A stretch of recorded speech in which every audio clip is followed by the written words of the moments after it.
Drama serial जान निसार की आइंदा आने वाली किस्त बहुत ही ज्यादा दिलचस्प होने जा रही है। नौशेरवान जो कि दुआ पर अंधा एतमाद करता है और दुआ साबित करने जा रही है कि वो वाकई ही अंधा है। एक बार फिर वही गलती दोहरा चुकी है जो कि वो पहले माजी में कर चुकी होती है। सरफराज से बार बार मिलना और नौशेरवान के दफ्तर आ जाना दुआ को पहले ही मशकूक बना चुका था और इसकी कमजोरी का फायदा उठाती है कशमाला जो कि दुआ की एक हरकत से वाकिफ होती है। नौशेरवान जो कि मीटिंग के सिलसिले में शहर से बाहर होता है और दुआ अपने मायके में आ जाती है और एक रेस्टोरेंट में सरफराज को मिलने के लिए बुलाती है। कशमाला जो कि हर वक्त दुआ की किसी न किसी कमजोरी की खोज में रहती है, इसे मौका मिल जाता है और वो इस मौके का पूरा फायदा उठाती है। सरफराज और दुआ की तस्वीरें पहुंच जाती हैं कशमाला तक और कशमाला फिर वो तस्वीरें सेंड कर देती है गजनवी को। गजनवी जैसे अपनी आंखों पर यकीन ही नहीं आ रहा होता कि दुआ ऐसी हरकत क्यों कर रही है। इसका बार बार सरफराज से मिलने का मकसद क्या है, कशमाला नौशेरवान को 2 की 4 लगाकर बताती है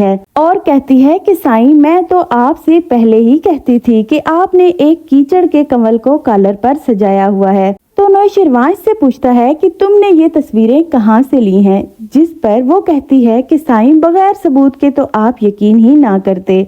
नौशेरवान इसकी तमाम बात खामोशी से सुनता है क्योंकि वो खुद हैरान होता है कि मेरी पीठ के पीछे आखिर ये चल क्या रहा है। नौशेरवान जाफर को कहता है कि अगर फैमिली ने दोनों का तारुफ ही नहीं करवाया तो दुआ को कैसे मालूम हो गया कि सरफराज इसका बहनोई है। यानी कि नौशेरवान को भी इस बात का यकीन हो जाता है कि दाल में जरूर कुछ काला है। जाफर नौशेरवान से कहता है कि एक बात और साईं, सरफराज दुआ बीबी से मिलने घर पर भी आ चुका है। नौशेरवान पर एक और खबर बिजली की तरह गिरती है और दूसरी तरफ सरफराज आता है ससुराल तो इसका सामना होता है दुआ से जो कि इसे फिर से बहलाने फुसलाने की कोशिश में लग जाता है और दुआ को बर्बाद करने के लिए किसी भी हद तक जा सकता है। वो दुआ से कहता है कि तुम्हें माजी की बातें तो याद ही होंगी जब तुम मेरी कॉल का इंतजार किया करती थी। अगर तुम चाहो तो फिर से वैसा ही इंतजार कर सकती हो। जिस पर वो इसे बकवास बंद करने का कहती है। दुआ जो कि अपनी तमाम कमजोरियां सरफराज के हाथों में दे चुकी होती है।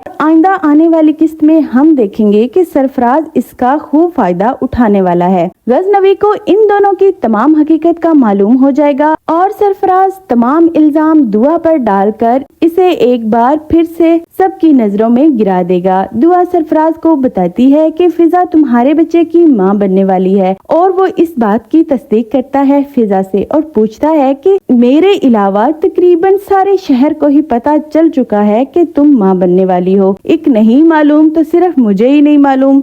जिस पर फिजा हैरान और शशतर खड़ी रह जाती है कि इसे कैसे मालूम हुआ और फिर वो वजाहत देती है कि मैंने आपको बताना चाहा लेकिन आपने मेरी बात ही नहीं सुनी। दुआ और सरफराज के बारे में आपकी क्या राय है, मुझे कमेंट बॉक्स में जरूर आगाह कीजिएगा।